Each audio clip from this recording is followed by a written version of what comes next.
Hi, I'm MaryBicknell. So welcome. Today what we're going to be doing is a 4-part series on coaching skills and secrets, how to have like massive transformation. And I know you're watching this because you're probably in the mental health arena. If you are, make a comment below. Like, what are your credentials? What are your degrees? How long have you been fascinated with, well, I'll start with like, comment below and tell me, like, what is your degree? What are your degrees or your credentials?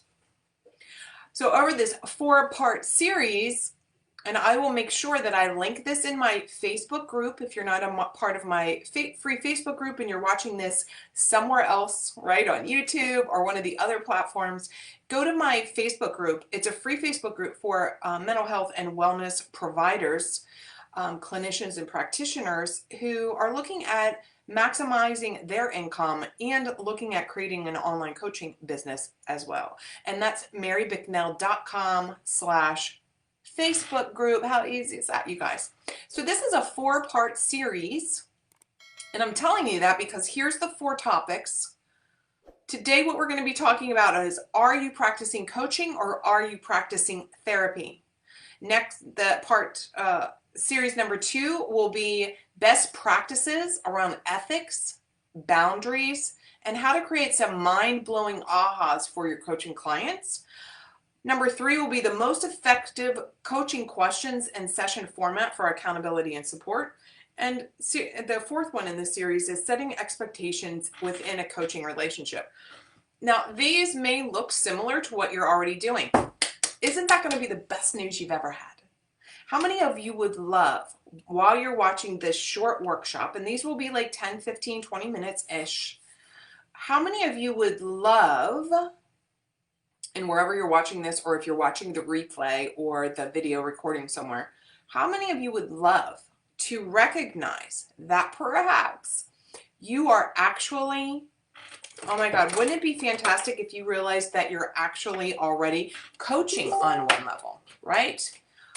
Coaching on one level. So if you are coaching on one level, what that might mean is that you are skilled in a way that you might not have recognized. Wouldn't it be amazing to recognize that your clinical skills are transferable? So let's start today. So today is, are you practicing coaching? Are you practicing therapy? And although this is a 4-part series, the reality is some of these things we're going to talk about several times, because you might need to hear it a couple times, or you might be showing up on session number 3. First of all, coaching is not therapy. Let's get very, very clear. There definitely is a place for mental health. So for those of you who are not aware, I'm a clinical social worker. I continue to keep my clinical license really for marketing to you so that you all know that I know what I'm talking about. Okay, so it's more about that than I do not practice therapy in any way. As a side note, for those of you who are building, wanting to build a practice or coaching business, and you're like, I don't want people coming to me who need mental health. My friend, the best news of today is that will never, ever happen. Write this down. Somebody in the comments put never, ever happen if, here's the if, your marketing is effective. So when you have effective marketing, you will not attract people who have mental health issues. Now, this is what I know to be true. All of you, all of us, I used to be like this, so this is why now I can say all of you. All of you still are so mired and entrenched in your therapy talk, your therapy lingo, our verbiage about mental health, that you are unaware that it's about the marketing. It's about what you say. It's about how you say it. It's about how you convey the type of coaching that you can provide for people, or the problem to the solution to the problem. So right off the bat, number 1 point about, are you practicing coaching or are you practicing therapy, it starts also with how are you attaining a client? If you are attaining a client by advertising or by saying or by being on an insurance panel, which that's a whole nother conversation in my book, like many of you, I'm going to say it, many of you are coaching under the guise of therapy because you only get paid by insurance. Let me say it a different way. You're giving diagnoses to people only because you get paid by insurance. You might actually be coaching them because maybe they have some like NOS-ish kind of diagnosis. In other words, they don't really have a diagnosis. You're only giving them, they barely even skim the surface of what a general anxiety NOS. Like the truth is, people in the coaching world, they talk easily about, I feel a little depressed today. I feel a little anxious today. And that is not clinical. But for those of you who are taking insurance, because that's the only means in which you are paid, you're probably diagnosing people who don't need it. But side note on that, that's one of my like flags in the sand, guys. That's where I'm very, we'll talk about ethics and what one, that is number 2 in this series. So practicing therapy when you know that your clients are definitely in a mental health state that is not wishy-washy with the NOS-ish. In other words, they are having a major depression. They do have something that's truly clinical, truly dysfunctional, truly impacting their life as according to the diagnostic criteria. So that doesn't mean, I am going to side note this, that you may not be employing some of coaching practices, some coaching methodologies, which we will talk about also in this series. But let me give you a couple very concrete examples. And in the meantime, if you have questions, very specific questions, please put them in the comments wherever and I will address them. I will flip back and forth today. And then if you're watching the replay or you're watching this video wherever this is going to be housed, please make a comment. I'm always going to get back to you. So, are you practicing coaching or are you practicing therapy? When we look at what a coaching client, like what we do in coaching, what our practice is in coaching, we are working with clients who do not have a diagnosable mental illness. We work with clients and it's a different relationship. We will be talking about that in series number 4, but the relationship is on many levels collaborative. As a coach, and now I'm going to get pushback here, I'm going to tell you, because some of this overlaps. Isn't that the good news? Again, your clinical skills are transferable into coaching. Some of this you're going to notice overlap. Let me give you an example. When you're practicing coaching, typically we're looking at clients who have they might have some great, they're doing well, and yet they want to attain the next level. They want to get unstuck and hit some next level of their goals, their development, their wishes, their desires, whatever. It's not that that doesn't happen in therapy, but in therapy we're not looking at the dysfunctional cause of everything. Or excuse me, in therapy we're looking at a lot of the dysfunction. In coaching, we're giving a nod to the reality that your behaviors and your patterns and your habituated thinking definitively created the situation.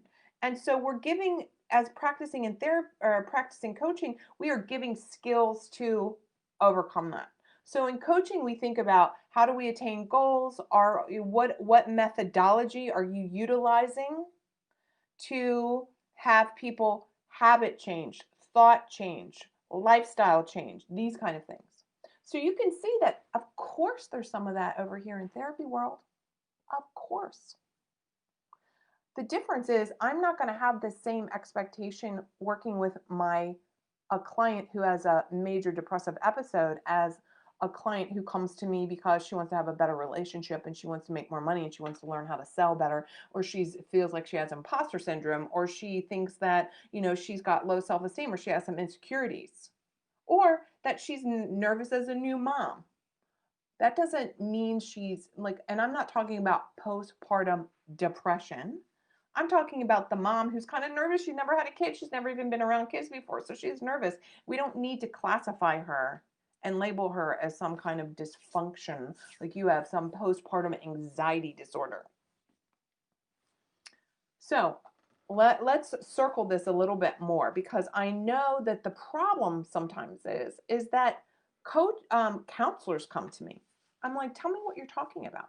So a lot of times counselors, and I use that word versus psychotherapists, the practice of counseling feels similar to literally every single counseling client that I've ever had, meaning business owner, practitioner who's a counselor. When I start talking about coaching methodologies, frequently they're like, oh my God, I'm already doing that. So what would that look like? So let's just say, and again, we're going to go into layers of this over this 4-part series. So you're practicing coaching when the person is not diagnosable. Now, let me say this. That does not mean that person doesn't have a diagnosis. I'm not saying that somebody who has general anxiety disorder can't be coached. That's not what I'm definitely not saying that. I'm saying your coaching relationship is focused on the goals that are not related to the generalized, whatever the diagnosis is. So I am not saying at all that people with mental health disorders cannot utilize coaching effectively. Not at all. But you as a coach are not saying to people, I'm going to coach you and like, I know you've got a diagnosis. There's a very big difference there. That's my personal line. If somebody really needs mental health treatment, that's different. They should be seeing a therapist, but somebody could be seeing a therapist and a coach. Can you see how it's like, oh my God, it feels like it's so similar. Who here, let me go into, here we go. I like this. I'm popping over. I'm looking at your comments. Thank you. Good morning. Good morning. Not sure if it just came up that you were live. I clicked it. Okay. Thank you. Blah, blah, blah, blah, blah. Fiona says she has a degree in person-centered counseling and psychotherapy. Someone could say that that's a tongue twister for me. Person-centered counseling probably feels a little coachy, because the person is looking within. The person is looking at your behaviors. Person-centered counseling is some self-examination. Again, it's really the line of dysfunction, the line of function. Now, I just actually put this in one of my groups, the Big Bold Life and Biz Plan 2.0, which is so fantastic. And some of the language that they've been using in there, and I know some of you are watching this, so is I want to work with higher functioning clients. So while that's true, that's therapy language. Just like even me saying to you right now, dysfunction. We don't work in the coaching arena with people whose dysfunction is impacting their life. I'm only saying that with us right now because I'm talking to clinicians. Let me tell you how I would be saying it when I'm coaching other people who are not in the mental health industries. I never use the word higher functioning or dysfunction. I use the words problems. So what happens is there's almost like a line, like here's the continuum. Dysfunction is way down here. Problem is over here. That's where we're coaching. So I want you to just remove the level of dysfunction. So for me, again, I would never work with a client whose like mental health disorder is severely impacting their life, meaning that they are dysfunctional. But I never ever use this in my marketing. I would never say in my marketing, here's an example. I work with higher functioning people so that they can get unstuck. We don't use that language in coaching and marketing in this arena. So I'm encouraging you right now, even the language of I'm practicing coaching versus I'm practicing therapy for yourself. Think about what does it mean for you even as far as dysfunction or higher function? Mary says she's a clinical social worker. Hi, Mary. Certification as financial social work, trauma, and trauma certification. Hill says Hill Jolly, that's kind of interesting. Is that the real name here? Counseling and psychotherapy degree. Also recently diagnosed ADHD and exploring coaching alongside with therapy. I'm going to address that. And Terry says she's an LCPCRN. Thank you, Terry. And then we have Melanie here, who's an LCSW. Jen's an MSW. Great. So I want you to put what questions about this can you see the difference between are you practicing coaching or are you practicing therapy? Let me give you some more concrete examples. If you are talking about trauma, that's therapy. If you're talking about, significant abuse, that's therapy.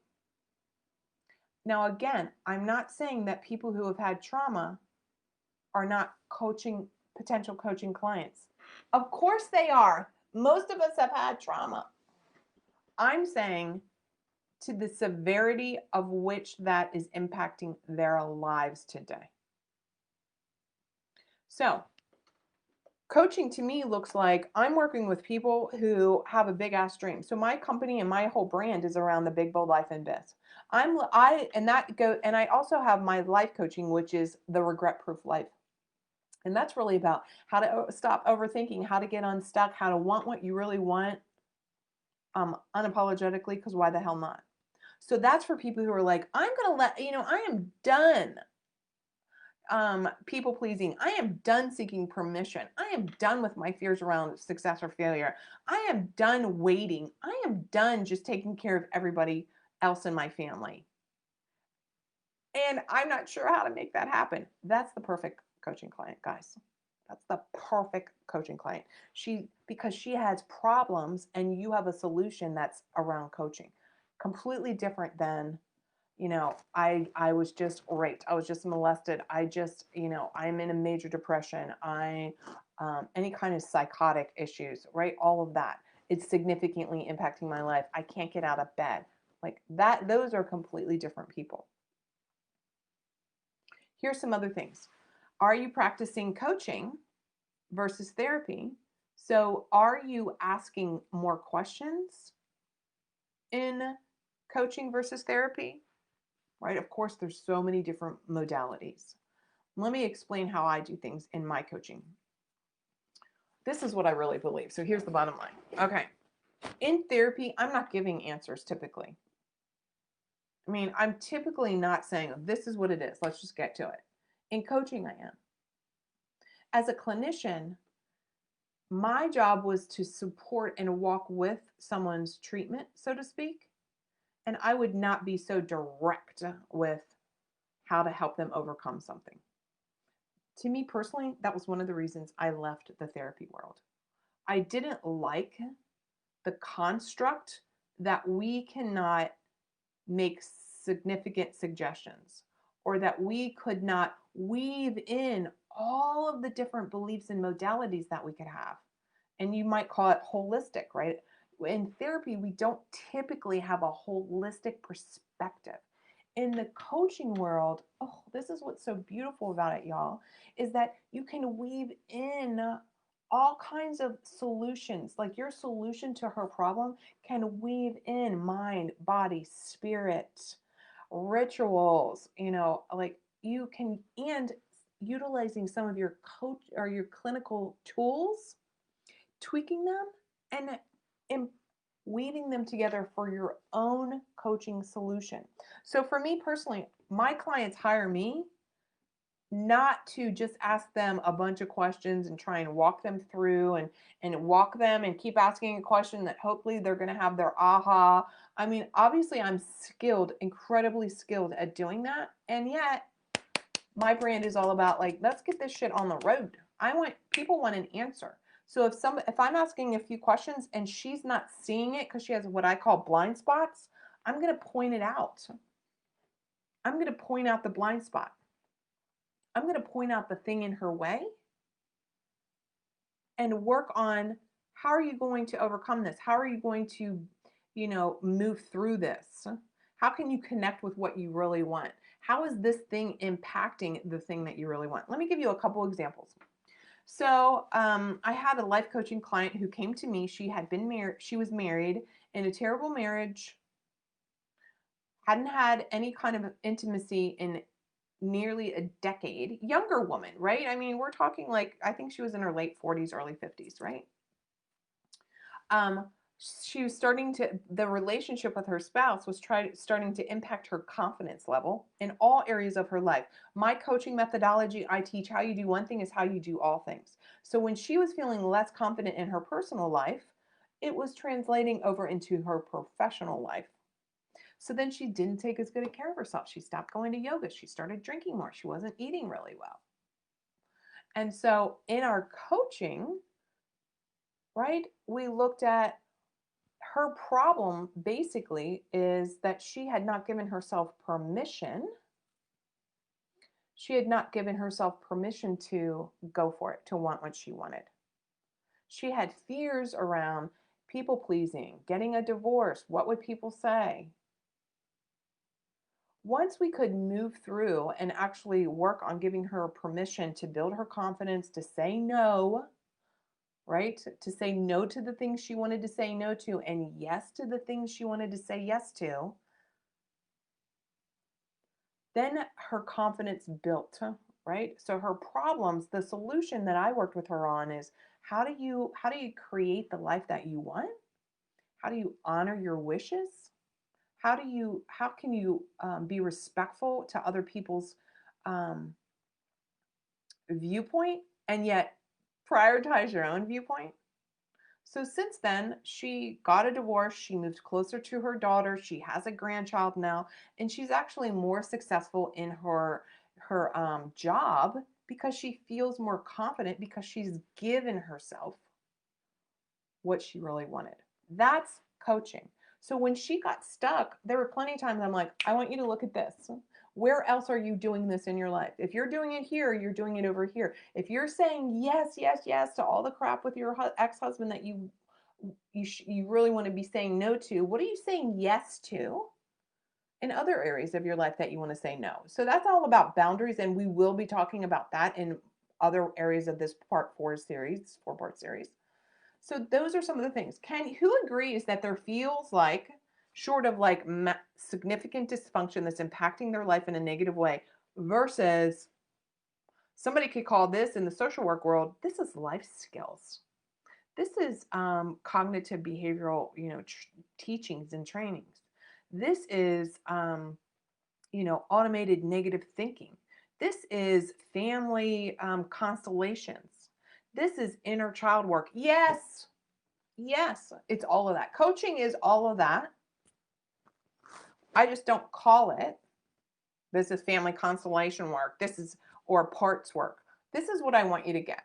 And then I'm going to look at your questions. So please make sure thank you, Autumn, for saying you're watching from the business page. I love that it's in both places. This is what I want you to get. Could it be possible? Could it be possible that there is such a similarity and that your view on mental health is this way because you've been conditioned? Could it be true that the reality is cognitive behavior, what you think about, you bring about, is universal law? I call it the results formula. That's how I teach my clients, right? Could it be true that parts work, like there's a part of me that wants this and there's a part of me that wants that? You could call that like family constellations or parts work. That's also neuro-linguistic programming. That's NLP stuff. Could it be that you may be coaching right now, you're just not realizing it because your lens is all on mental health? So when I talk to therapists who are like literally don't understand coaching, they're like, that's therapy. I'm like, actually, it's coaching. Because if I was talking to a coach who is unfamiliar with the mental health world, she would be like, this is coaching. So my job today, I want to encourage you to see something new in what you're doing with your clients, whether it's therapy clients or coaching clients. I want you to see something new to allow yourself to recognize that, are you working with clients